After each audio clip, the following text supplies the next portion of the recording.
Oh, I think we are. I think it's gone on. It doesn't everybody start live shows this way? Are we live? Are we live? I'm like on the YouTube thing as well, just to see if it has. Oh, we are. Yeah. We are. We're live. We're live. Hey, hey everyone. Welcome to the first middle grade monthly. Yeah, that was a bit of a trial and error kind of thing because yeah, this is our first time kind of like doing something just us. Wanted to be really chill, just talk about things that we love, which is middle grade. And I do also want to point out that Middle Grade Monthly was created by Jade at JD Ray Reads. She is the... see that coming. Yeah, right. I bet you all thought it was me. No, but the amazing, the talented, I don't know which side of the screen you're on, is JD Ray Reads. She is the one who brought us all together. She brings us here today to celebrate the union of Gavin and Jade and Pris. Shout out Pris. Pris is our amazing moderator. So yeah, she will be in the comments, getting people's comments or questions and things. And yeah, we're just gonna in the video. She's very, very present and a big part of this. Yeah. It's like she's in the room, you know. This is her there. This is Pris. Hello, Pris. She is rocking that dress. She is rocking that dress. Wow, gosh, I wish I was like Pris. I really do. So yeah, welcome to the first live show. The kind of run of events is that I'm going to do the first middle grade monthly one, and me and Jade are going to alternate each month. But yeah, we're pretty much just. The only reason we decided on being here first is so that next time we can be on mine, because it's Polathon in February, if you're not familiar. What's Polathon? What is Polathon? I've never heard of it. I'm not even going to answer. Yeah, I've never heard of it, so moving on. It'll actually be my first year participating, and I'm really excited. So it's going to be the perfect time for middle grade next month. Like it's going to be lit. Yeah, there are a lot of polar fantasy middle grades out there. So many. Wow. So do you want to show off what the next? Because like we're going to talk about the Girl Who Stole an Elephant today, which is this little bad boy here. Beautiful, beautiful. Have we got the same edition? Yes, we do. But we are going to really talk about what we want to talk about next month. And I'll let Jade take that away because it's like totally up Jade's street. It's like literally, it screams Jade. If you haven't read The Girl Who Stole an Elephant, but you just want to be here to catch up on what's happening next time, and we're on my channel next time, because polar fantasy, you know, my thing. And we will be reading Never Tell by Catherine Orton, which is a polar fantasy middle grade. Would you have guessed? No. That difficult to reach that conclusion. Yeah. But yeah, very, very excited about this. It's about a couple of kids who go across the snowy Russian landscape and are being pursued by a sorceress. Ooh, so, exciting. So it'll be perfect for fans of Frostheart. So can we go a month? Right, this is going to be the test. All year, can we go a month without Gavin mentioning Frostheart? No. We will try. Oh, shots. All right, I'll have to do a shot. No, actually not shots. This is family friendly. What can I do as a punishment? That would be really interesing. We'll think about it. We'll think about it.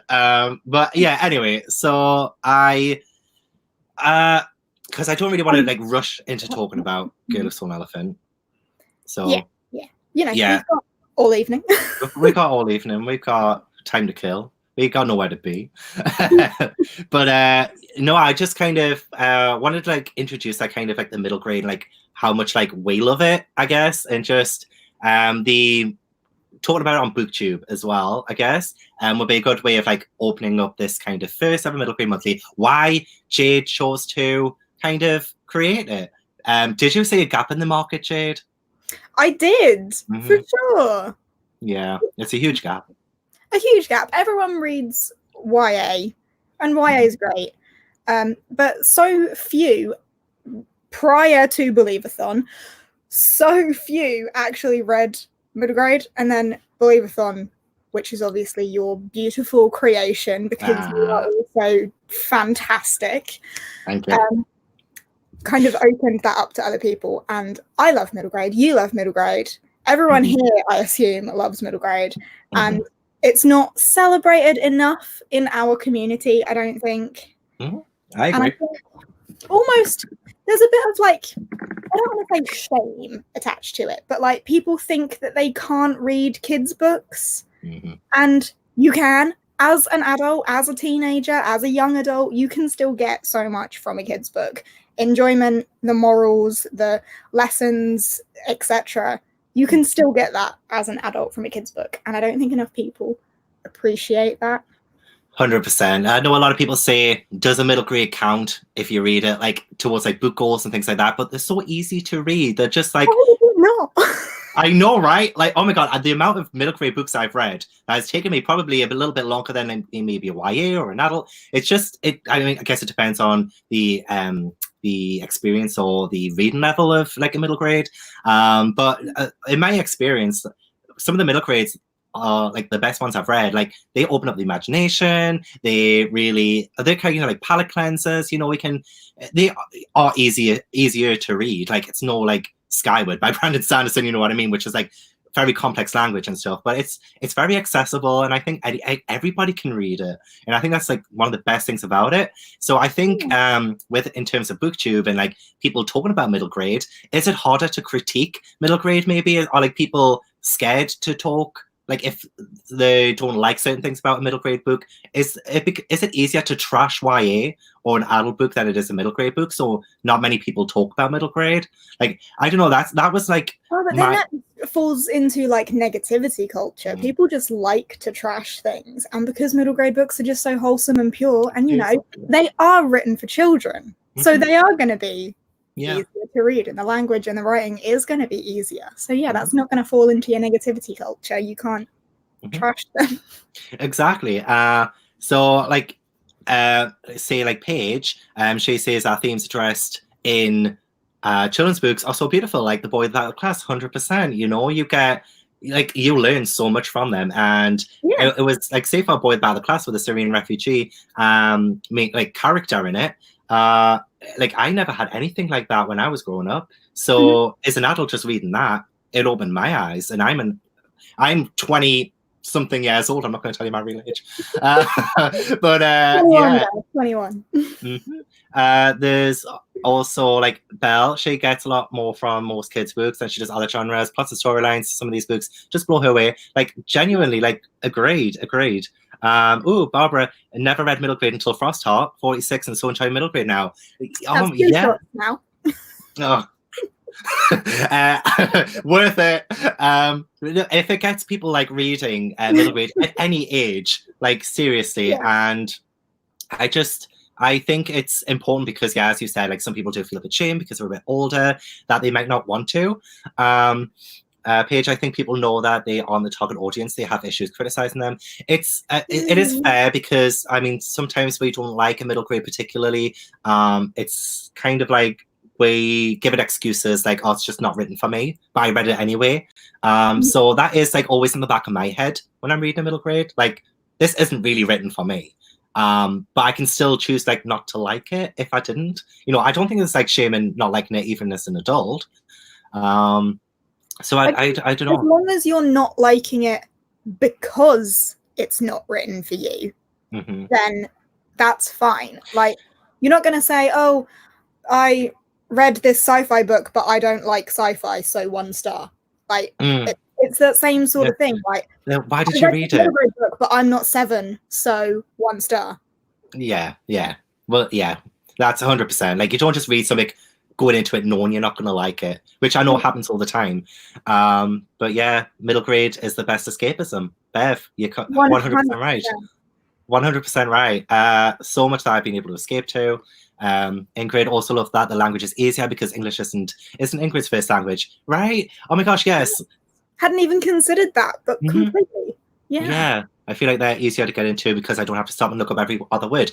Very true. And world building as well. Sometimes it's not as extravagant as something like the Starless Sea, for example. But I feel like you still get a sense of the place, and just like through the like descriptions and stuff, it's never like too flowery, and you just always get a sense, like North Child, right? North Child, you really got a sense of the landscape and the setting. Oh, it was like so atmospheric. It was like So very atmospheric. good. Oh god, I love that book. Yeah, that's why I brought it up. I knew you would. Yeah, so like people are saying like people are showing their ages, yay. So like yeah, they love their stories. Yeah, 100%. So I don't know how to. There we go. I don't know how to say it. Sorry, I'm so yeah, just keeping up for the rest of the live show.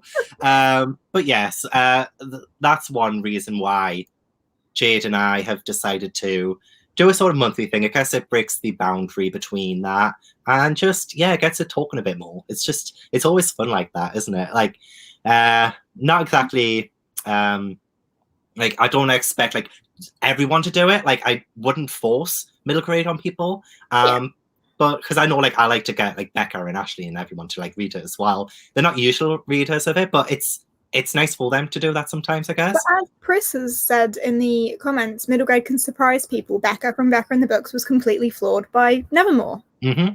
Yeah. She said it's her favorite middle grade book now. So it's like, and she just like read it, and it's I'm so happy about that. But yeah, like some people discover through it, like you won't know until you try. So as long as people try, I guess it's great. Like I would love to try all genres, maybe apart from like some that I won't mention because it's family friendly. Yeah, it's like I wouldn't try those kinds of things because I'll give you one that is family friendly. Ooh, I will never read historical fiction. Ooh, like adult historical fiction? Yeah, adult historical fiction. Historical fantasy, maybe. Historical fiction, nah. Yeah. Like would you say things like Outlander and by Diana never gonna touch it. I just have yeah. We'll say no more. But yeah, definitely great to get out your comfort zone with reading, and this is what Middle Grade Monthly is all about. So if you're not a usual middle grade reader and you're here and you kind of want to like dip your toes in, I feel like we're going to try and pick some books that people are going to like find really accessible. But like obviously, like with this being the first one, we haven't really read these beforehand as well. So it's yeah. So if these turn out to be poor choices or really great choices, we'll never know until we've read them and we talk about them in the live shows. But it'll be really fun to find out, right? So I'm excited for that. There's just so many great ones coming up this year as well. Also, I do get asked a lot, Jade. When we're picking middle grade books, like, are we picking backlist books? Are we just picking new releases? What the people want to know? We're going to kind of alternate it. So we will pick some fresh releases that are getting a fair bit of hype, perhaps. Like, for example, The Girl Who Stole an Elephant was the Waterstones Children's Book of the Month. So, but we chose it first. We did choose it first, yes. But then I think we're also going to dip our toes into some backlisted books as well that we just haven't got around to yet and need to. So we'll do a bit of a variety. Yeah, so we hope that people will be able to access them from wherever they are, if they're like international or anything. So and we always want to announce it soon enough for you to be able to get hold of it if you can't. Yes, 100%. We will always manage to do that for you. Yes, keep an eye out on the Twitters because we will try and announce like maybe a week in advance of the live show, like we did with Never Tell. So yeah, keep an eye on the Twitter, MJ Monthly, and you're sorted. You're away. I actually think it would be a good idea to maybe do some like buddy reading sprints, maybe like in the month, maybe like like if you fancy Never Tell this weekend, let's buddy read it kind of thing. Maybe I know it'll be hard to organize everyone doing the same book at once, but maybe do some like reading sprints every now and then just to. But you know what will work really well for doing a planned buddy read in February for the February pick that is Never Tell, which is a polar fantasy. I'm trying to rack my brains. Wow. Happening from the 3rd to the 9th of February. So if you want to buddy read this with us. Yay! I'm definitely reading it because I haven't revealed my Paulathon TBR yet, but it might be on there. So yeah, actually, that's a good idea. Maybe during the week of February 3rd to the 9th, might be some reading sprints for it. Who knows? But anyway, yeah. Sorry, we're 50 minutes in, so we could maybe start talking about Girl Who Stole an Elephant. Maybe. Oh, actually, before we do, I want to shout out this one. Hi, Annie. Since watching your guys' videos, I've honestly become obsessed with middle grade. It's so magical and beautiful, and a lot of them have important messages too. So happy that you've decided to choose middle grade because of our beautiful little faces. Not that I'm full of it, I promise. But yeah. We have been named the king and queen of middle grade. We are your middle grade royalty, and we'll bring it all to you. Yes, we live to serve. We live to serve. But yeah, we can start on about Girl Who Stole an Elephant, if you'd like. I do want to give a shout out to the author, Nizrana Farook, who has been supporting us on. Oh, let me get my copy. Who has been supporting us on the Twitter, and she's been very active there, retweeting and commenting and responding to people. She's been fabulous. Yes. We weren't expecting that, by the way. No. She just did it. Yeah, and like it's great about these children's authors because they're just some of the best people. But yeah, thank you so much. We really appreciate it because we really wanted to start off with something that I think would be suitable for all people, I guess, because it's kind of not exactly like Jade, you said it was like adventure. And yeah. We were trying to categorize what genre we would drop this into because I think you mentioned it's categorized as contemporary. Kind of, yeah, but it's just... I wouldn't call it a contemporary, although there is no like fantastical element, so it's not a fantasy. Mm-hmm. I also wouldn't call it a contemporary, so I have dubbed this adventure. And very rightly so. Very rightly so. I definitely agree with that. So I think that's one of the reasons why we chose it, because it kind of appeals to a lot of people. So if you're not like I guess you kind of categorize people in like two different sections. So like either a contemporary reader or a fantasy reader. And this one kind of, it's not either of them. It just is quite nicely in the middle. Yeah. So like, fortunately, I think I've been reading some reviews and stuff on like Goodreads and stuff and Twitter, people who have been finishing them, saying they've been really enjoying it, and that's fantastic. I'm so glad people have been enjoying it. So I'll probably start by saying I did give this 4 stars. I will probably say like a bit of a low 4 stars though, because it's not really something I like. Now I've read it, it's not 100% something that I would have like chosen to read. Just because I am more of a fantasy reader. That is my shtick. Okay, basically, if it's not Frostheart Shot 3, then it's not a 5-star. So yeah, so I mean, I'll put the book down, but yeah, I gave it like a 4-star, and yeah, I liked it. I thought it was good. Oh, you know what I just realized as well, Jade? What? We didn't introduce ourselves. Like, hi, I'm Gavin. I'm from How to Train Your Gavin. Hi, I'm Jade. I'm from Jade Reads. At this point, I just kind of assume people know. Yeah, you all know us. You probably know who we are. I hope. If you don't, yeah, I just realized that. Sorry, that just like came into my brain for some reason. But yeah, Sabrina said I failed the challenge. I fail every challenge. Let's not lie. On the topic of your rating, we both put this through Corepile, didn't we? Yes, we did. Would you perhaps like to go through what we rated it on each category, if your Corepile spreadsheet is readily available? It is, because it's like it's one click away. Just like me, I'm just one click away. And my Corepile rating puts it at 3 stars. But I've put for what I do for Goodreads and for like where I rate it, and what I give for enjoyment is what I rate on Goodreads, not the entire thing. So if it's like a 9 or a 10, I give it a 5 stars. If it's a 6, 7, or an 8, no, a 7 or 8 in enjoyment, I'll give it a 4 star. And if it's so on and so forth. And if you don't know what Corepile is, it is a rating system. Yeah, it's all Jay. Jade, you're the expert on all things book roast. Can you explain it better than I can? Corepile is G from Book Roast's rating system. She did a whole video on it. She put out a resource of a spreadsheet where you can put in your individual ratings for each thing that the letters in Corepile stand for. So it's characters, atmosphere, writing, plot, intrigue, logic, and enjoyment. And then it averages out to what your star rating would be based on each of those individual elements. But yeah, she's put a whole video out about it. So if you're not familiar with the core pile system, then go and check that out on Book Roast's channel. Yes. Oh, and we love ourselves a bit of book roast. So yeah. So core pile, if you would like to know what it is. I'm curious. I want to know what you did for that. You want to know? You want to know? You really want to? I want to know. Right. So for characters, I gave it a what's the second one? 7. I gave it a 7 for characters. Okay. And I gave it 7 because as much I mean we can talk about characters like specifically like in a bit, we can like go through them. It would be a good like topic. Actually, we can talk about it now. Do it as we go. Yeah. Yeah, so, we can do that as we go. Actually, yeah. So we're working out this structure as we go. Yes, and I think we're doing pretty well.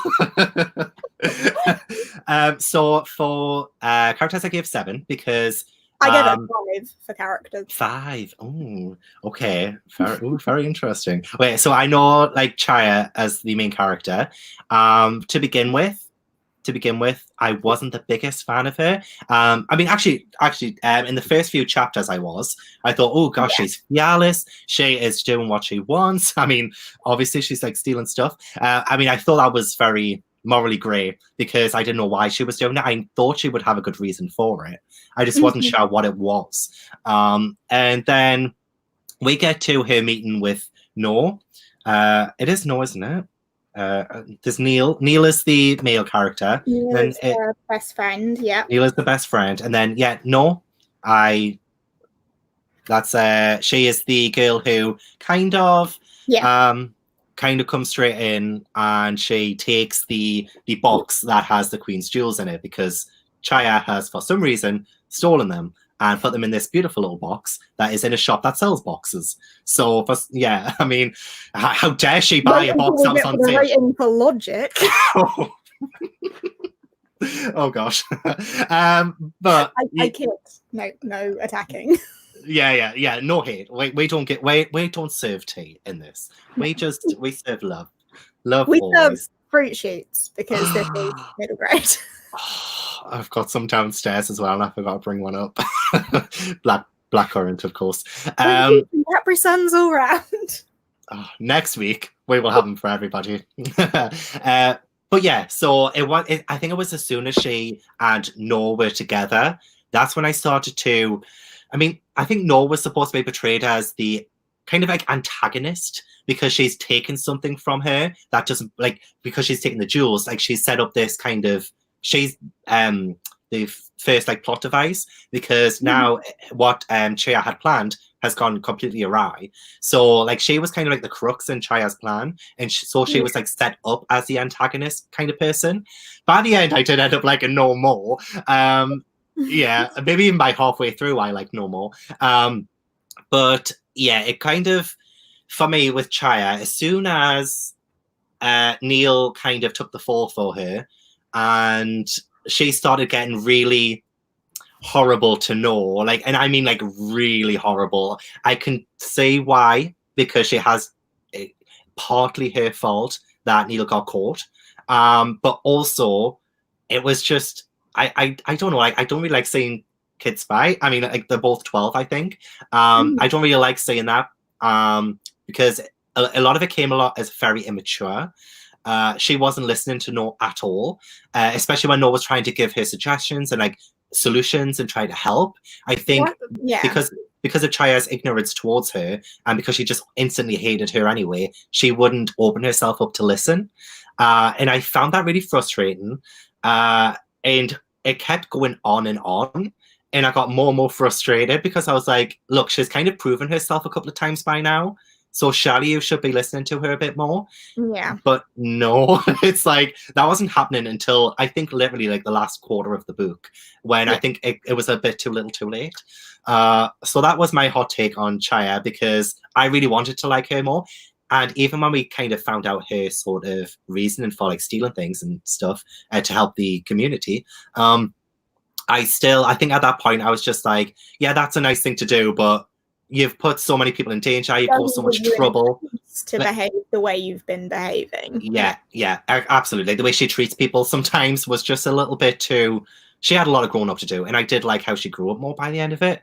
But Mhm. I don't know, like, yeah. She So that definitely learned some lessons throughout it, and I think that is one of the big morals of the book is, you know, she was very quick to judge and she was very mean. She was a bit of a bully, and I've got my book open at the bit in the temple where Nour was desperately trying to help and Chaya was just pushing her away and pushing her away, and she thought she'd got to the point where she didn't need Nour's help anymore, and then she got caught, and Nour still came back and helped again, and Chaya still was treating her like dirt. Yes. So yeah, bit unlikable, hey. Yeah, I don't know if that was the intention though. I think if it wasn't the intention, something has gone wrong. yeah. I think it was. I think the intention was to have her be a child, acting like a child, being a bit childish because she's a child, and then teaching children that you can be quick to judge people, you can be mean to people, you learn from your mistakes, you befriend people, you get to know them and their circumstances. Because I think when later on in the book Chaya got to know Nour's circumstances and why she behaved the way she behaved in the jungle as well, and like the fears that she had and the way she reacted to things, was because it was all so foreign to her. She had no idea what she was supposed to do and no one was really helping her, so she was panicking. And when Chaya kind of learned the reason behind her behaviors and the fact that she's not meaning to put them in these situations, she never intended for any of this to happen, and the reason she got involved in the whole thing to start with was because she was lonely and she wanted friends. Sorry, Yeah. throat thing happened there. Nice, attractive. Thank you. I lost my train of thought. Sorry, because like everything was foreign to Nour, and she was just trying to like make friends. Yeah, because the whole reason she got herself into the situation is because she wanted to have a friend and be involved in these dramas and stuff, and she didn't know what she was getting herself into. But yeah, when Chaya kind of learned the backstory to Nour, then I think she was a bit more understanding and grew up, and I think that's the message to children reading it. Yeah, absolutely, 100%. And again, that's what part of the reason why I love these children's books, and part of the reason why I gave it a 7, because definitely with Nour, at first I wasn't sure what to think of her, but it is as soon as you learn more about these people, and then we get to Neil, who is like such a loyal friend. Like I thought but a lot of the times he's like such a doormat to them that I think he's going to get himself killed if Chaya doesn't first. So I feel like he had a lot of growing up to do as well.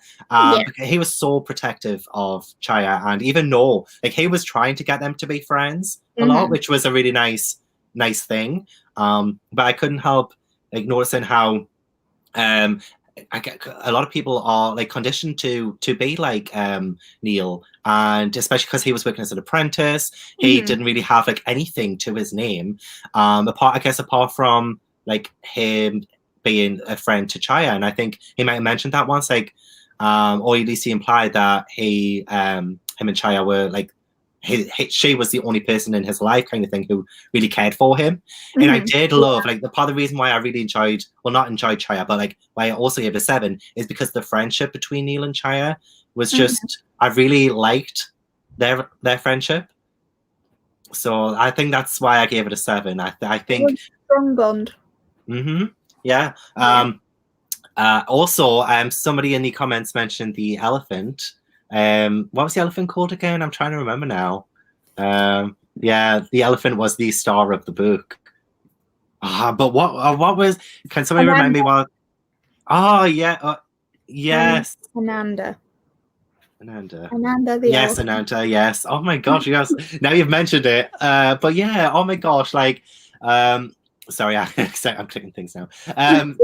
Yeah, Ananda is the elephant. Oh, like, I mean, first of all, I was kind of really scared for Ananda because Ananda would have been raised in the palace, and putting a tamed animal into the wild is such a dangerous thing to do because Ananda might not have been able to defend against a wild animal. And as we know, the jungle is a dangerous place.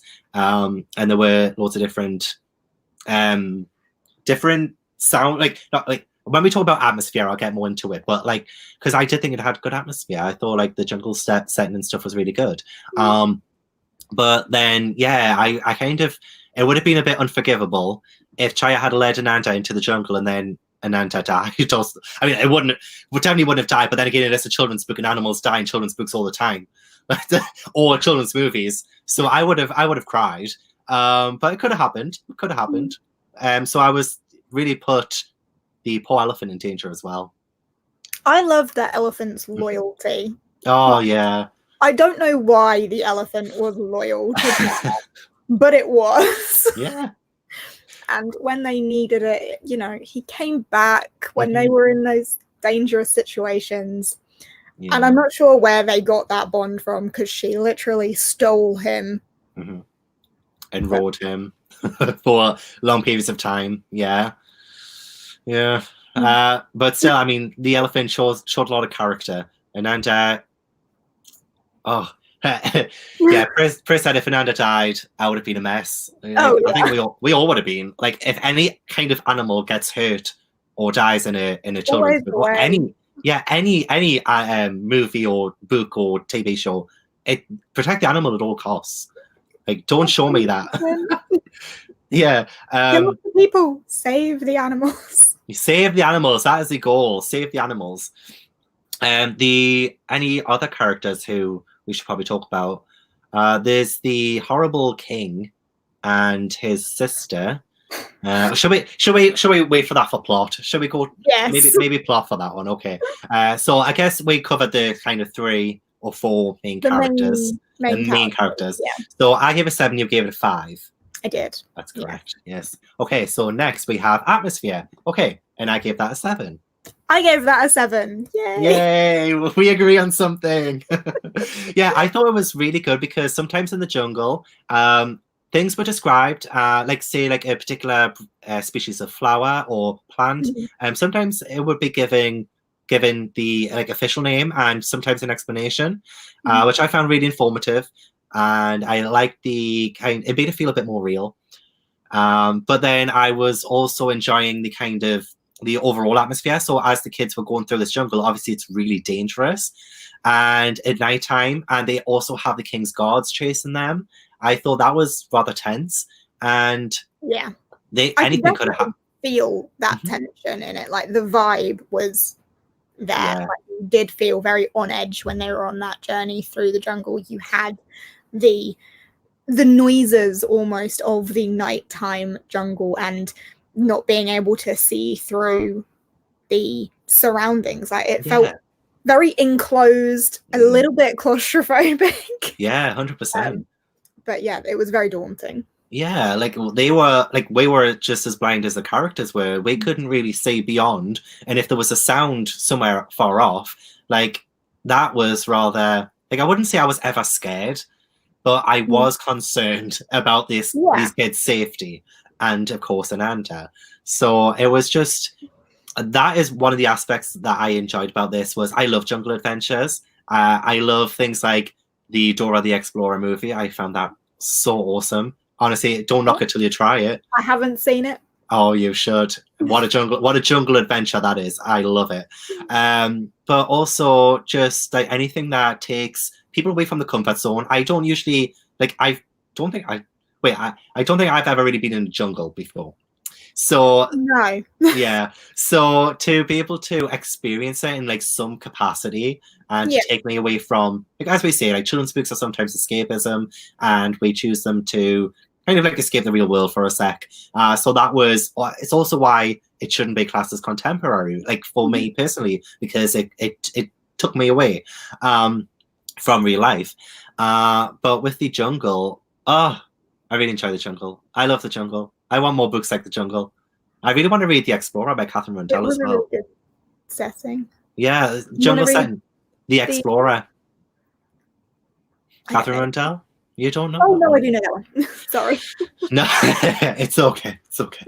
Yeah, I want to try that one because like this has made me really have a taste for like the like Jungle Adventures, even like the adventure Yeah. story. I haven't read many adventure stories so far this year, so no, you are quite right. Tracy said that she likes the scene with the cheetah. Yeah, that was rather tense. And also because sometimes when they there's kind of certain things you should do in the face of a wild animal. And I think sometimes this is like a tool to kind of teach as well. Like I don't think often we would be confronted by a wild animal, but you just don't know someone who's reading this mind, and they might remember this is what I should do if I ever am face to face with a cheetah. Yeah, so it could happen. It could happen, but like people would probably like learn that from this. But yeah, I think I liked the bit with the leeches for that reason as well. Like, yes, or like Nour didn't know what to do when she was being bitten by the leeches, and they were like, just they will fall off. don't Don't pull them off. Don't pull them off because their teeth will stay. Oh, I remember that now. Sorry, I've read like 10 books since this, and I'm just like, I'm already forgetting. So. All right, don't show off. I was joking. I haven't really read 10. I've read like 4. I over exaggerate. But yeah, so we agree that the setting was actually really well done. I think a lot of people agree as well. So Vanessa said very descriptive, love the setting. Hannah scared to death when she pushed her off the edge into the water. Oh my god, the waterfall kind of thing. I mean, I wasn't scared that she would die, but it was rather scary for a moment. That, like, daunting, kind of like on the edge of your seat. Like, didn't genuinely think they were going to die, but they did it. A dangerous situation, and it put the reader like on the edge of the seat. What is going to happen to these kids? I got the exact same feeling from that. Sabrina said, I don't know what about you, but I run into cheetahs all the time. Yeah, all the time. Just on the high street. Bev, I love the setting, so different than anything that she knows, but it felt authentic. I love when books can transport me to somewhere new like that. 100%. But I think it's definitely, we agree, it's one of the strong points. Definitely one of the stronger points of this, completely. And Vanessa didn't know about the leeches with the teeth. Like, we've just saved your life. Well, the book did. But yeah, so I think for the atmosphere, we've got that pretty down, right? Like, yeah, I think we all are kind of unanimously that it was very well done. Chef's kiss. So the writing, I gave a 7. I also gave it a 7. Yay! I think part of the reason why it is like, because I think 7's like such a good rating. I rarely give a 10 for writing, rarely. Well, now because we've only just started using Copile, but I went through all of my 2019 books as well, and I did it again. So organized. To be fair, I was loving the system. I was getting addicted. I just want to know what everything would get. But so 7 is like a great score for writing. I think this is Nizrana Farook's first novel, her debut. Novel, yes. Very, very well. And I would read more from this author because I think she has a way with being able to write, because I felt this was fast-paced. It was informative. Yeah. I think the pacing was one of the really good points for this. Yeah. It was very well paced. I read it so quickly. And although when we get to plot, we'll talk about that, but the writing made me fly through it. I mean, it did feel like it was written quite young, but it is a middle grade, so, consider the target audience. But although it was written young, it was fun to read. Like, the physical reading experience was very enjoyable. Yeah, 100% agree with that. So, like, with Pris said, that's not Pris, sorry. I'm telling you. Pris said it was so easy to read and I love the short chapters. I love short chapters. Short chapters are always a winner. Oh my god! I sometimes listen to audiobooks now because I'm that person now. Yay! But a lot of the adult books have like hour-long chapters, and I'm like, why is this an hour long? This does not need to be an hour long. But a lot of the middle grades are only like 10 minutes, maybe, and it's amazing. I love it. It really helps with the pacing though, because everyone has that like one chapter more feeling. And when the next chapter's only 3 pages, you're like, all right, what's the harm in another one? And then by the time you realize you've gotten the end, you're like, oh, how did that get here? Exactly. So Hannah loved the writing, and her daughter in a few years will be able to pick it up and read it if she wanted. Yes. Amazing. Yeah. Oh, I saw Paulathon, I instantly clicked. Oh, Just okay. an idea, since Paulathon is at the beginning of the month and most of us are likely to read Never Tell for Paulathon. Okay, Is there a continuation? Yeah, am I being too overachieving and recommending a second book for February? Ooh. It would depend, I guess. Yeah, I don't know. Do people want that?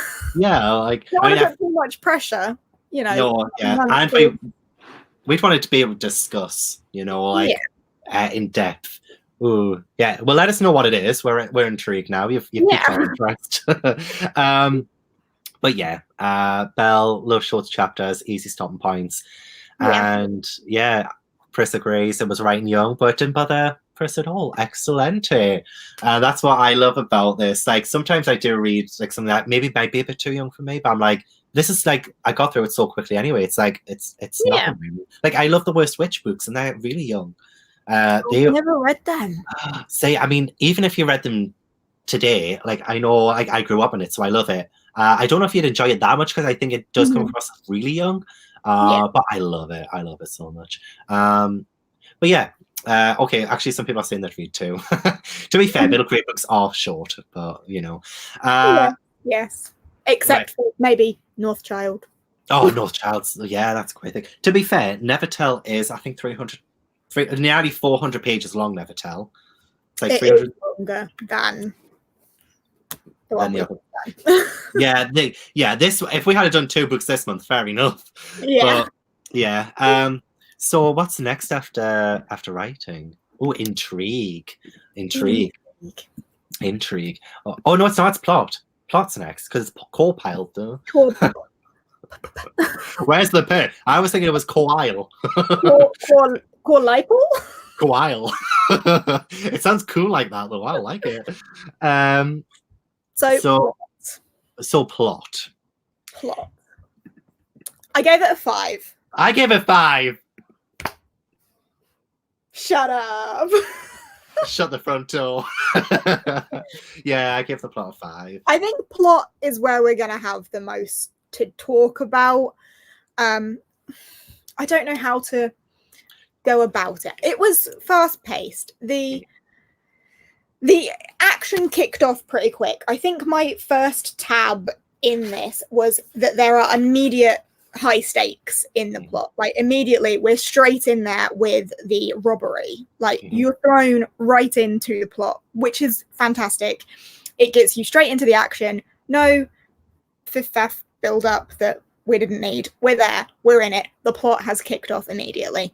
And I really liked that aspect. And then it just kind of went downhill. But in depth. Yeah. I know, I agree with that. We started off with Chaya stealing the jewels, and then we get into Neil getting arrested, and his life is on the line. You know, that's exciting. I'm like, oh my god, like how is he going to get out of this? How is Chaya going to get him out of this? Immediately, all those high stakes are there, like within the first 50 pages. Yeah. It's like, considering how short the chapters were, it felt even quicker. So all that had happened, and Neil was in jail, and like he'd confessed to the crime. Oh yeah, that was literally. Terrible. We got to the there's no need for proof. He's confessed to the crime, so he's being put to death at page 52. At that point, yes, I have it tabbed. At that point, I thought, okay, there's still like a whole book left. Yeah, exactly. That's so. And we had so much just go straight off the bat. Yeah, I think maybe that was kind of didn't work in its favor by the end then, because as we said, you would have thought because they get into the jungle. It should get more exciting because that's like a whole, and it does get exciting every now and then. But the plot, because we're following these kids just running, and then that was exciting for a while, and then we get to, I mean, sorry, I don't want to jump too far ahead. So no, I don't think there's any. The jungle plot, the plot of the jungle is the atmosphere. Nothing changes then. there are no pivotal points in the jungle. It's just Mm-hmm. very atmospheric, and we have these dangerous situations, but nothing changes Mm-hmm. until we then get too far ahead. Oh yeah. But to be fair, there's nothing really I want to add to the first part because I feel like we've talked about the jungle and yeah, the start of it's like so exciting and da da da. And then should we just talk about the last kind of quarter of the book then? Yeah.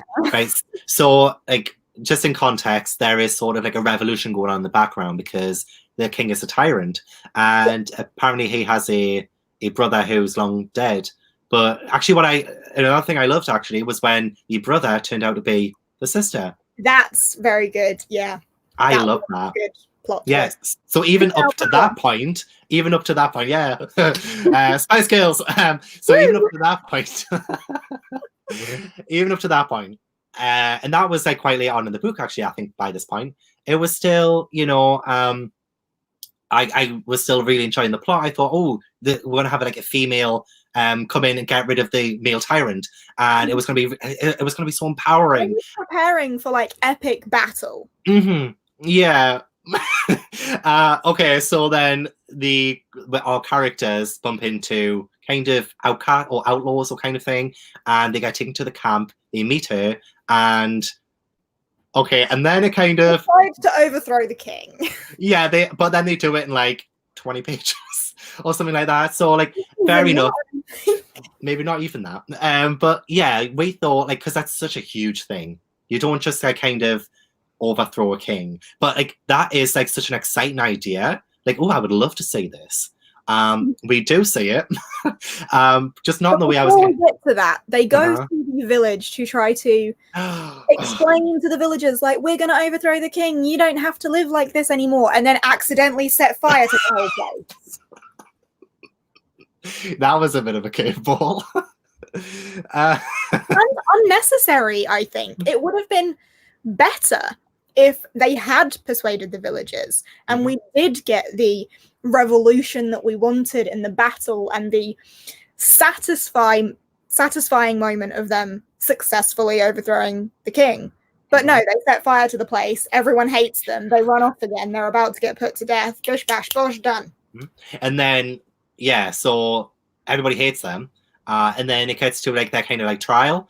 And they say like, what have I done for you? Like, this is what I've done for you. I've helped fix your roof. I've given you food and money and stuff. And then they decide to come together and like, we don't hate these kids anymore. And bear in mind, they're kids, they're children, and these villagers are like, put them to death. Like, it's fine, like, do it.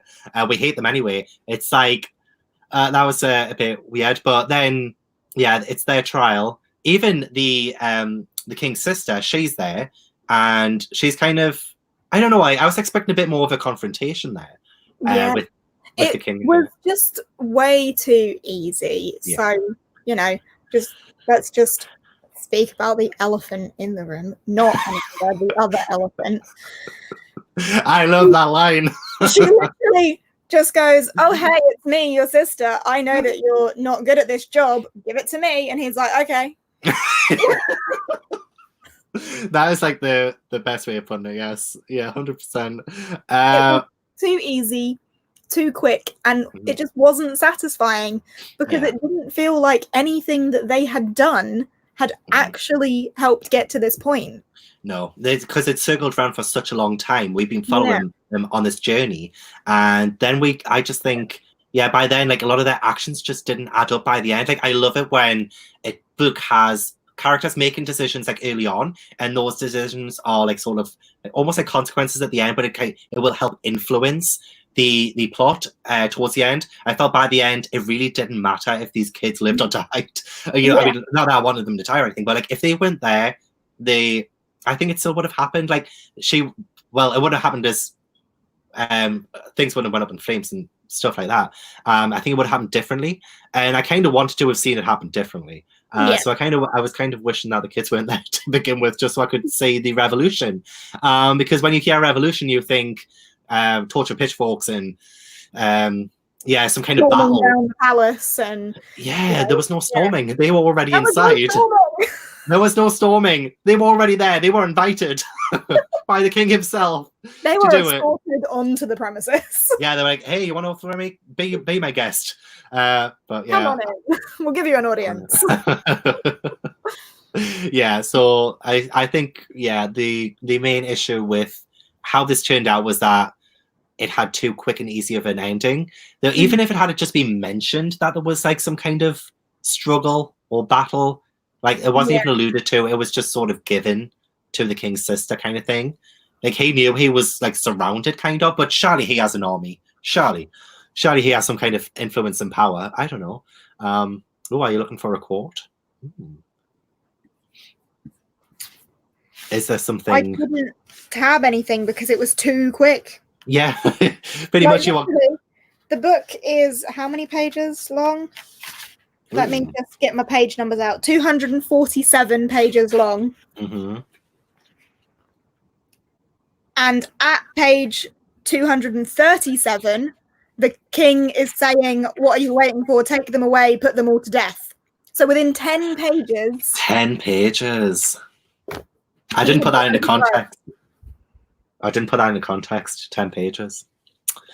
10 pages. Shall we see what the people think of this? What do the people think? So I'm just scrolling up a little bit to. Okay, Belle says the sister twist was a favorite.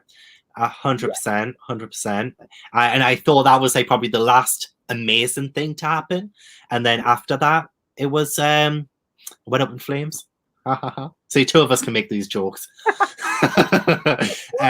Bev agrees that the fire was unnecessary, didn't really need more drama that late in the game. So yeah, I agree. The only drama we needed was a revolution. Not more hate towards the kids, because I feel at that point there was nothing they could do. It was all in the hands of the sister, who was literally just standing there, and then she got arrested. Yeah, Sabrina, the rebellion plot point would have made such a great storyline. Very true. Vanessa, the ending was too quick and sudden and nicely tied up. Yeah, even if things had been a bit quick, it was like tied up in a bowl. I wanted messy. Yeah, I wanted things to be a bit messy. I think it was too nicely tied up. Like, didn't she get invited in for tea afterwards as well? Like, yeah. Like, could she not have could she not have extended that? Anna said it's like the book could have been 100 pages long. Could have been. It would have had as much atmosphere if it was that short. True. Plot, I think the plot could have been a lot shorter. Yeah. 100%. Maybe Tracy said maybe the backstory of the king could have been mentioned a little bit earlier. I would have loved to have learned more about him. And kind of, because it is a bit of a curveball when we find his sister, and then kind of like how he cast them away, and then the brother died and stuff like that. Yeah, it would have been good if we had a bit more backstory first. And I also said the fire was forced an excuse to promote what would happen after that and justify about 50 more pages. It could have done with more pages because if he said 10 pages from the king sentencing them to death, and then that, if she had have expanded on those, maybe.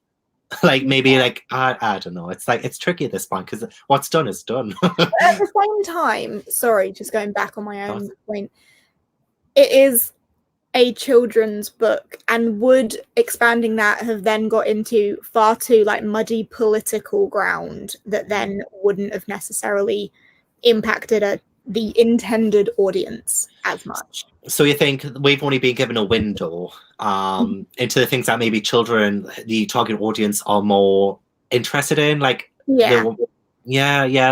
a good reason, actually. Good shout. We don't know if they actually do kill them or they just use it as an incentive for the kids to move along. That was in reference to the bandits killing elephants for their ivory tusks. They're referenced as heroes, but they're still elephant murderers. Maybe they're not. Maybe it was just incentive for them to elephant for those purposes. Interesting. Vanessa said the fire went too far. This evil, dangerous king just shrugs and steps aside. Yeah, the fire was very overkill. It was dramatic. It was very it was exciting. It was but it was just, I think in that context, I think at that point Yeah. Jade wanted to say that all evening. I think that was in reference to you saying, let's address the elephant in the room, which was so brilliant. You're welcome for my value. Instead of the fire, those 50 extra pages would have been more supported by the fight, 100%. Right. Yes. Where did the bandits come from? Who bumps into bandits? Who bumps into bandits in a jungle? Well, were they elephant hunting at that point? Maybe. Oh god, it makes me hate them so much more. I found that Chaya's story was a way of telling you that no matter what you do, how bad it is, it's justified and will be forgiven. Yeah, I mean, to be fair, she didn't really... horrible message to give to children. I know, like, she didn't really suffer the consequences of her being a thief, really. I mean, fair enough, she was chased through the jungle, but that was all of her own making, really. But to be fair, where she lives, she would have been sentenced to death. That is her consequence, and I think... or I think she would have had her hands chopped off, which is also a really bad message, I guess, to send to kids. So I guess in the context of I don't know if it's set too far in the past or anything like that, but I think just given the context of the world in this, it would have been tricky to give her. I mean, yeah, I don't know how that would have worked if she had some of the consequences of her actions, because the alternative is rather gruesome. But also, it isn't really a great message to... It would have been nice, maybe not necessarily suffer the consequence of her actions, but her to potentially change her ways. Because even after she's, paraded as a hero, has saved the day, everything's fixed. Like, the last page, she's still stealing stuff. Oh, she's a kleptomaniac. The kingdom is better now because he decided he didn't want to be king anymore. But you're still stealing from royalty. Yeah, that's very true. Anymore. Maybe you should learn to not do that. Yes, it might take years of therapy, maybe. Maybe she's just not ready to give maybe up. That's just her only personality trait. Yeah, I mean, yeah. So yeah, exactly. Not exactly the right way of saying. Yeah. Don't do things, kids. Yeah, what a great moral. What a great moral to send. I think the moral is the friendship element. Yes. 100%. That's what I kind of like to focus on, is how they grew as people together and how Nour and Chaya became friends. When Pris didn't find the thief nor stealing the baddest thing Chaya did, it was her behavior to other people. It was definitely... He did act on and change eventually. Eventually, we got there in the end. So, what is after plot? It's intrigue. It was the iron co-pile. And for that one, I gave a 6. I gave it a 5. We're finally different. Well, you couldn't be like me all the time, could you? No, it's too boring. Sorry, I just saw my boobs wobble there. Just like that. I need to stop laughing. How many friends do you have? Put your boobs away. Oh, sorry. Yeah, I mean, yeah. Moving on. Intrigue. I think the reason why I gave it a 6, the intrigue, was that it was mainly to do with the first part of the book, and that was, I was really intrigued to see how they would get out of their situations, especially Neil and being put in prison. I think even like for a kid's book, it's like it was quite easily done getting him out. It should have been impossible. It should have definitely been impossible, but it happened. But I was just really intrigued by kind of like Chaya kept doing things to get her and her friends into trouble. I was really intrigued by how she would resolve it and get them out of it again. Out of it. But I mean, I know by the end everything was too easy. Everything was like, they got out of it kind of thing. I still gave it a 6. I still thought it was very well done in the first half, and I was still intrigued throughout the jungle. And then we got to the bandits, and I was intrigued about what they would do to them. Imagine if they had been like child killers, like they could have been anyone. Yeah, so like I was so intrigued by that too, but obviously like they weren't. But it was still like I was still intrigued throughout it. A lot of intrigue came from the bandits scenario and that. Yeah, I want to see what they were going to do.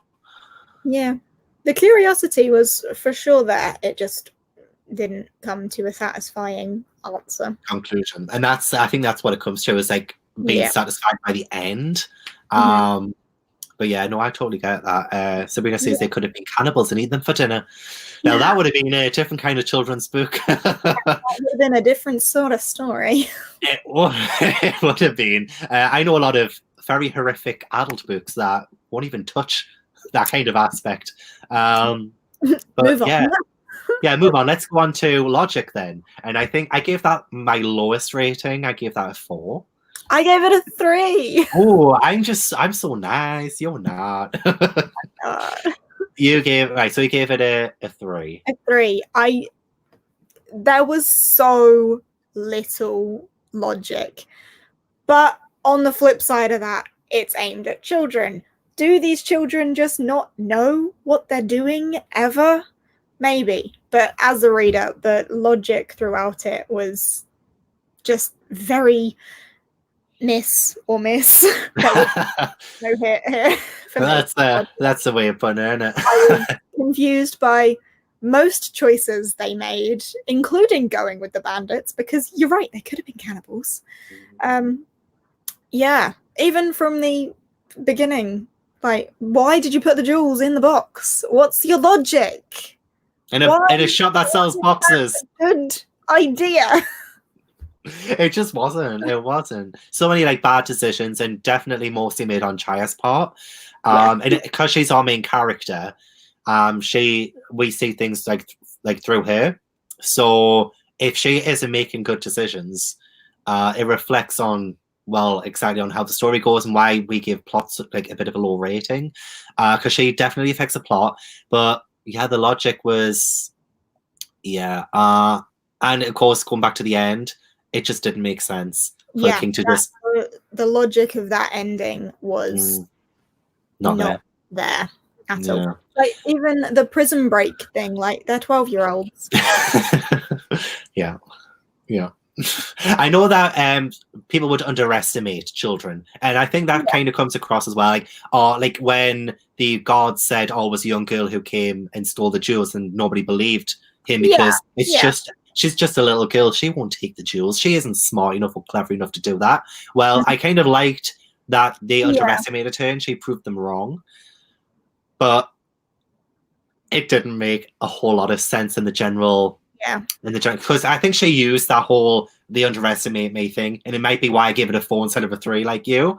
I just kind of saw, like, how would they see her?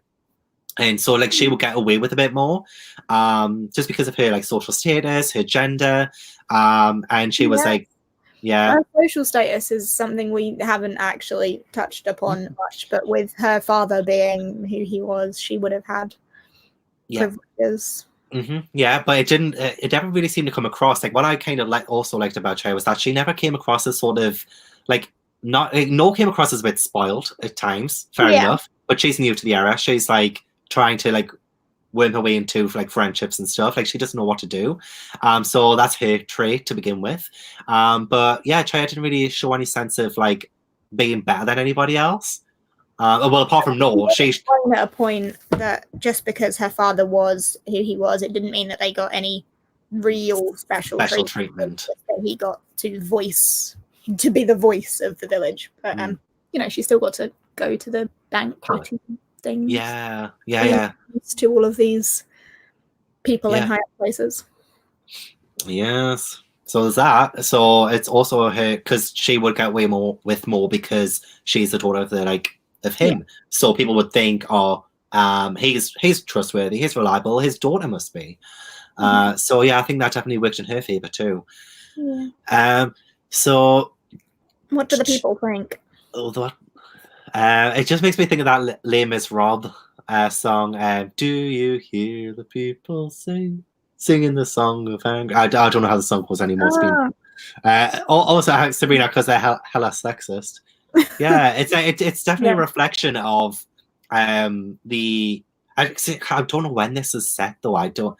But I'm not sure. I don't think.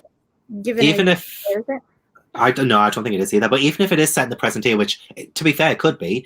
I know in some countries and some places that is still a huge problem. Is it's like the oppression of women and. it definitely comes across like even as like a young girl, she's overlooked because she's a young girl. And yeah, it's sexist as hell. Look at the way nobody ever considered Chaya to be the culprit of everything. Yeah, maybe she got a bit too cocky with that. She definitely got a bit too cocky with that, and I think that's definitely like started her downfall. And yeah, I think by the end of it, she becomes a better thief because she hasn't stopped her ways. This was the main takeaway of this. She becomes a better thief in the end. Sabrina, the logic was all over the place. Yep. Praise Chaya was a reckless little thing who obviously is a Gryffindor and no Ravenclaw. I mean, I know Jade isn't really a big Harry Potter fan or anything, but no, that's Gryffindor, but I wouldn't make those stupid ass choices. Nope, you wouldn't. Yeah, it's you can definitely tell a lot from somebody by just giving them a house, a Hogwarts house. Showed how immature the characters were. Yeah, 100%. Paige also. Paige works at a school, working in a behavioral school. The jailbreak was the most realistic thing in the book. Wow, Paige, elaborate. How many kids have broken out of that school? But to be fair, when I was a kid, that's all I ever wanted to do. I'd find a way. Poor Paige. Sounds awful. Yeah. Anna said, even Chaya's aunt at the beginning, the girl states her aunt would want to kill her, and at the end, her aunt did not even tell her a thing about it. Yeah, they would have wanted to kill. It's scary though. It's really scary. Makes it so much more terrifying for the kids. But yeah, how can she be so reckless in that kind of world and getting her friends into trouble for it? It's just, lol, Paige, true. That was the only part where she actually used her 2 brain cells. Rough. The rest is mostly dumb luck. Mm-hmm. Yeah, pretty much. Kind of. Yeah, was she found by the bandits and then I can't. Yeah, she ran. They found her. Yeah. It's set in Sri Lanka, the author's country. I would love to know more about Nizrana Farook's kind of not exactly like reasoning behind a lot of the stuff that she wrote in this, because she would have written a lot of this from her own experience, especially when it comes to the cultural and the characters. I think she would probably put in like a lot of observation of the people who grew up in her country. So it'll be really interesting actually to find out how much her book reflects that, because I think in some parts, especially her life experiences have informed her writing. Yeah. I mean, I don't think she's ever gotten stolen the Queen's jewels, stolen nearly got bandits, and If she has, I mean, wow. If it's based on a true story, maybe we should rethink our co-pilot ratings. Because if it worked in real life, it's got to work in a book, right? Jay also got to go to school, whereas Neil had to drop out to support his family. Oh, I remember that. That broke my heart. Oh, poor little Neil. He was such a little privilege that Chaya had. Yeah, she had an education and she still only had 2 brain cells. Yeah, very true. You're a savage. Tracy volunteers with kids aged 7 to 10, and they are more mature than these characters. I was thinking, actually, because we mentioned about them being 12, and I was thinking 12-year-olds these days are mature. Like, similarly so sometimes. Yeah, very true. It's like they always seem older than they are. Yeah. And for these kids who are supposed to be that sort of age, it's just, they weren't mature enough. No. And it's 7 to 10 as well. That's like 5 years younger for like 7-year-old. It's like, I think my niece, she's 8, coming up 9, and I think she would have made totally different decisions. I hope. Oh my god, I hope. Also, Jade, you are a Slytherin to Pris. And Neil, because I'm savage. Because you're a savage. I love it. But to be fair, I love Slytherin. So Neil was such a cute cinnamon roll. Yes, he was. Although I do think he was a little bit of a doormat at times. Definitely, yeah. Hugely so.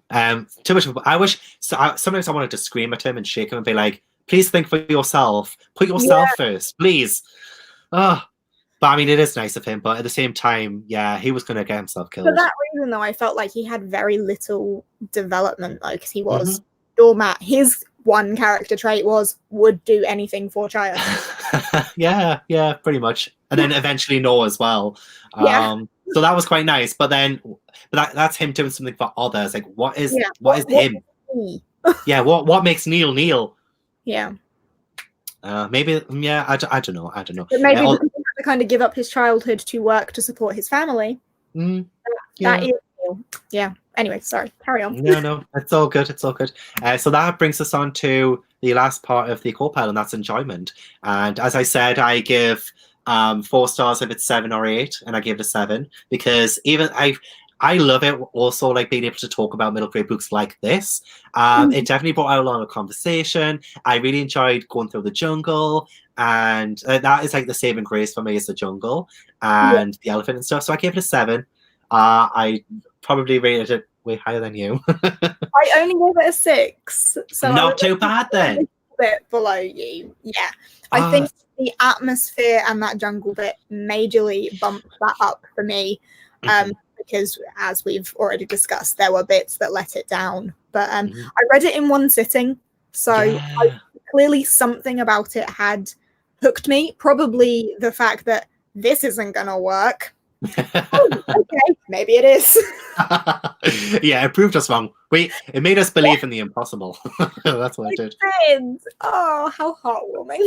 So heartwarming. But yeah, no, I'm kind of glad that you didn't give it like too much below me. I know yeah, like it's good for our first one because like I didn't want us to like be giving it like a 2 or a 3 for our very first middle grade monthly book. There was like something about it that I was just like, I want this to be so good. I want this to be the best. Just so it could kick off, just the right way. Yeah. And it wasn't a good book to start with though. Yeah. Because it was very up and down. It's given us a lot of this was good, this was not so. This could have been improved, but this element was fantastic. Like it was very varied. Very varied. Good. Yeah. Because it gave us a lot of discussion, and that's what I enjoyed about it. So if we had picked a middle grade book that was like boring, then I would have given it like a 3 or a 4. But there was some element of entertainment in this that did keep us from beginning to end. And yeah, it was just a breeze. Such a breeze. All I can think about is your joke, though. Let's talk about the elephant in the room. Sorry, I'm never going to get over that. Sorry. It was a really bad joke. It wasn't, though. I love like punny jokes like that. I love it. It's hilarious. Thank you for that. But yeah, sorry, I'll go into like what did you the folks at home watching sorry, I need to plug in my laptop, but I can't find the whole think of the enjoyment. What was the enjoyment rating for you guys? Yeah, what was everyone thinking about it? Like as a whole, like I know we've like discussed like loads of different little things, but as a whole, definitely let us know. Pris Jungle Part was the most fun, and I love books like that are fun because it was fun to go with them on this adventure. So I like being part of that. That's very true. Tracy did say that the prison escape was a bit far-fetched. The jungle scenes were the best. Yeah. If this had been a fantasy, do you think like if we had changed it, like if this was a bit more fantastical, could we have like been a bit more lenient to some of the maybe less realistic fantastical element would have been like if Chaya were to have some sort of magical ability, which is why he could break out of the prison, like turn invisible or something, like that would be a good thief power. Or stop time, like if she could stop time or something. And then things wouldn't have seemed so impossible because that element would have been impossible. So then the logic probably would have come up a tad, but there were still stupid choices. Yeah, pretty much. So Press gave it 2 stars in the ending. I just really didn't like Chaya, and it was so inconvenient and so convenient in places. In places, yeah. Yeah, but the jungle was fun. So 2 stars. I mean, not that 2 stars is terrible. At least it wasn't 1. I will give you that. You didn't DNF it. You didn't DNF it. And we would not have let you anyway. No, you're not allowed. Yeah, you're not allowed. Chris. Vanessa says, despite the flaws, my enjoyment rating for it's really high. Yeah, you can give something a low rating and still really enjoy it as well, right? Oh, So sure. You can have a real fun time with something, but acknowledge that it wasn't actually like critically great. And I think that's definitely the case. Oh, 100%. Serena says, I think it's more interesting to have a book that isn't 5 stars for the board. Absolutely. I think if it had been like too perfect, it wouldn't give us like we would just be like praising it. Yeah. So no, that's fair. It is a lot better that way. Gives us more points. I also just want to say, Gav, your laugh is my life force. Thank you. Sorry, you can do this next month. You can pick people's comments that praise you. It's great. So who are 4 for Paige as well, 4 stars. And Sabrina, 3.5. I keep forgetting about the 0.5. You can put 0.5 in Copilot as well. I didn't realize this until like yesterday. Yeah, you can. I haven't been doing it. No, I mean I would, but I just keep forgetting. I like to make a choice and like stick to it. That is the choice. It's not halfway between. It's either that or that. Yeah. Like, I get it. Make a choice. But I don't. I'm saying you need to make a choice. Yeah. But like, rating, that's fine. Just if you love a 0.5, by all means use it. Belle, 4 stars. Oh, sorry, it keeps shuffling. Jungle Pod was the best, 100%. Yeah. Tracy gave it 4. Confessor Bev gave it 3.5. Liked it, but didn't love it. Of course. Yeah. Kelly gave it 2 stars. Yeah. Maybe Chaya ate her spinach when she took on that big god. It's kind of a bit like Popeye. Is that like Popeye when he's like eats a spinach? Maybe. that's his superpower. She eats spinach, and yeah, that's what happens. Barbara enjoyed it overall, despite the flaws, and gave it 3 stars. Nice. Yeah, it's a good rating. It is a good rating and a great starting point for middle grade monthly. I always come back to that. Sometimes it's good to have some lower stars just as a palate cleanser. It can't handle too many 5 stars. Yeah. That's true. So true. It makes you appreciate the 5 stars and like all that all the more. And it, especially with Copilot, makes it harder to get a 5 star. It does. So it takes more, and I like that because I think sometimes I give out 5 stars a bit too easily. But you don't really give out too many 5 stars, actually, Jade. You're rather a stickler for giving a middle grade 5 stars.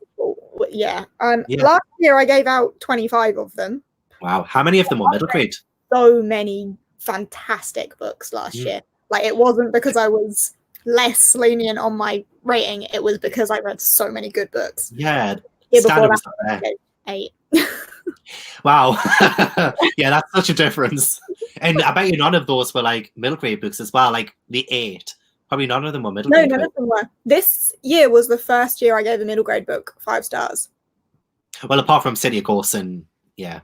I don't count that because that's Schwab, and I'm unreliable when it comes to that. Like, don't trust my ratings on Schwab books. Oh, don't say that to people. You want people to believe you when you say you give something 5 stars. To be fair, now I've discovered Schwab through you. I love her writing. She's amazing. Oh my god. Sorry. Kind of off topic. Schwab, if you're watching, we love you. I would die. I would die.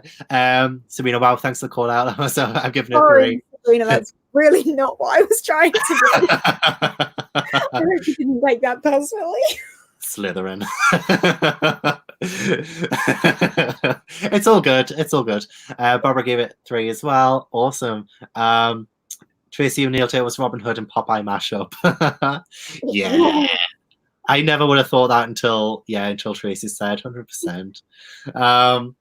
But yeah, that is the last of the Copilot rating. So so your average rating, mine was 6.14. Mine was 5.43. Yeah. Fair. So kind of slap bang in the middle. It was. Yeah, it is. It was for me. Okay. Yeah, good. And there's a lot of area behind that and a lot of area in front of that. Yeah. So, yeah, I like it. Good starting point. It'll be interesting. Ooh. I just thought at the end of the year, when we get to like the December middle grade monthly or something, we should like have like say all of our ratings and stuff of like our best to worst. Well, not best to worst. I don't like calling things the worst, but like maybe like highlight, like, do like some kind of middle grade monthly book awards kind of thing. Oh yes, we should. Yeah. Oh my god, that'd be so fun. Thinking way too far in the future. It's January. Yeah. It's January. I always do this, but I want everybody to stick with us for the entire year. It's going to be awesome. It's gonna be awesome. Awesome. But yeah, as soon as we have an idea, we're just going to throw it at you. So I hope you don't mind. Yeah. But yeah, I think it's really interesting. This is our starting point, and I'm glad we read Girl Who Stole an Elephant. I'm glad we picked this one. And also shout out to Pris, because it was Pris who saw Sophie Anderson's review, and yes. And she mentioned that we should probably read this one. So good little starting point. Thank you, Pris. You're the best.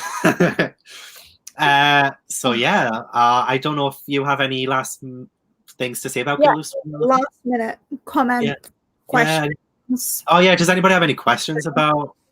It could be about about anything. It could be about Middle Grade Monthly if you want to ask about maybe even like the next book. I don't know anything about this really yet.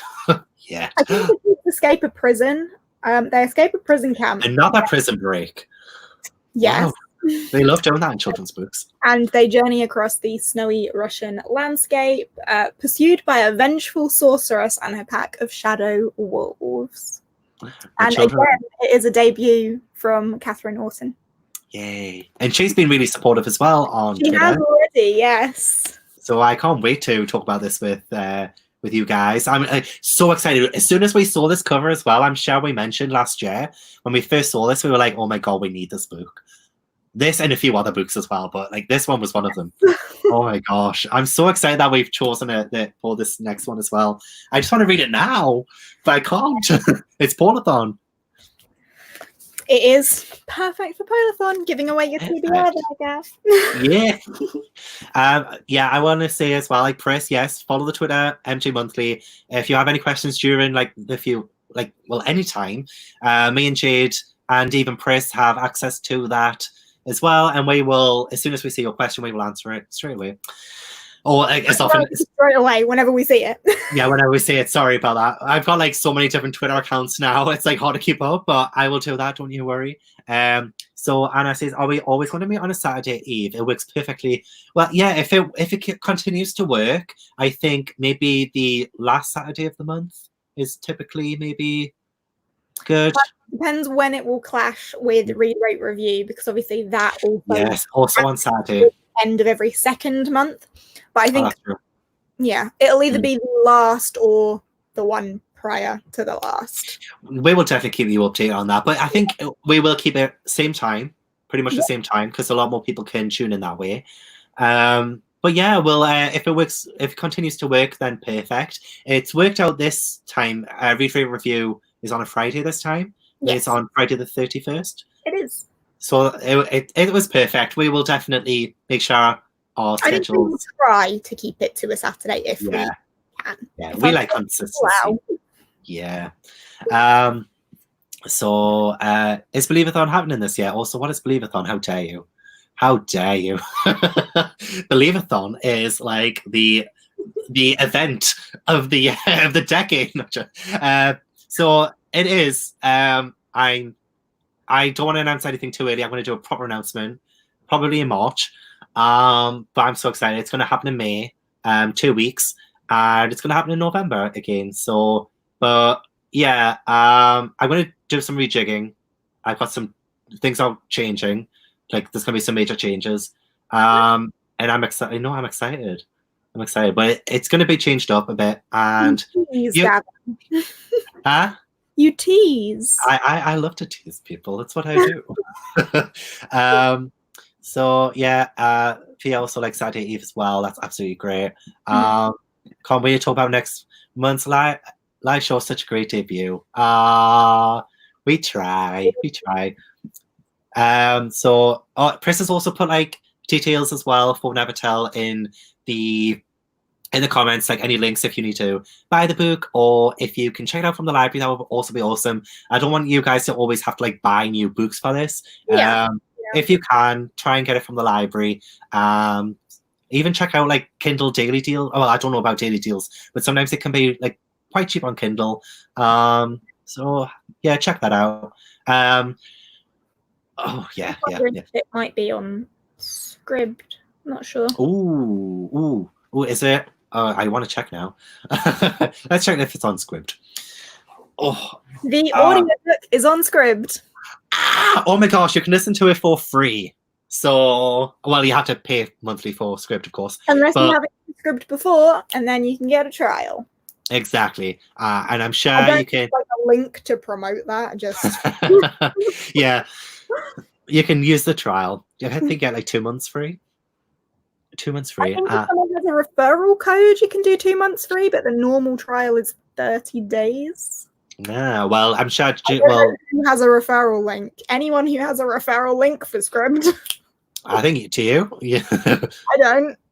Oh, I do. I think I have one. It's in usually my video descriptions if anybody wants to listen to Never Tell for free. And then I'll get a free month as well. I pay for Scribd. I think Becca has like free Scribd until 2025.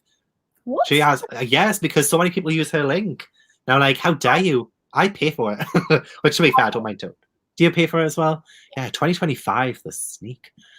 Barbara, also, just want to say thank you to you all of tonight, getting everyone's views. Looking so forward to the months to come. Yeah, you'll absolutely thank you so much, Barbara, for that, because we love having you, all of you here. And yeah, and like I know, like me and Jade are like hosting and like talking and stuff, but I think what like makes it really great is when you guys are talking as well. And yeah, doing that highlighted comment thing, I love doing that, and like listening to you guys, like that's what the live show's about. I didn't know you could do that when you have my I will show you. Well, it's really easy to do. I'll show you what for next time. You'll probably end up doing that for read free review as well, to be fair. I love this feature. I love highlighting people's comments. It's the best. It was leaving you comments, it wouldn't be the same. We don't want you to feel like we're ignoring you. You are part of the conversation. We are reading this book together. Yeah, this is our big, huge buddy read. So, yeah, we are all talking about it. Belle's first live show she's ever watched and participated, so thanks for being a great one. Belle, thank you so much. That is so lovely. Yeah. Thank you so much for being here. Thank you so much thank you for the lovely comments. Chris is talking about, Gavin, show me some little snippets from Believe-a-thon. It's going to take over 2020 and blow your mind. Jade, I need to show you some stuff. I was gonna say, like, but like I just need to like explain some stuff, but I'll have to do it after the live, I'm afraid. just for the record, is it Via rhymes with Chaya? Is that how am I saying it right? Via. Okay. Or is it Via? Chia? No, Via. Chaya. Chaya. Yeah, that's correct. Yeah. So, well, it's nearly been like an hour and a half, so I think that's a really good time for the live, I think. And it's been really fun. Like I've genuinely loved it. It's been so great. This has been fantastic. Thank you for kicking off so well with us here today. It's been great fun. Well, you make it easy. You make it easy. Like it's all you. Like I love pointing that way now because it looks like I'm genuinely just pointing you. Oh, it's mirrored.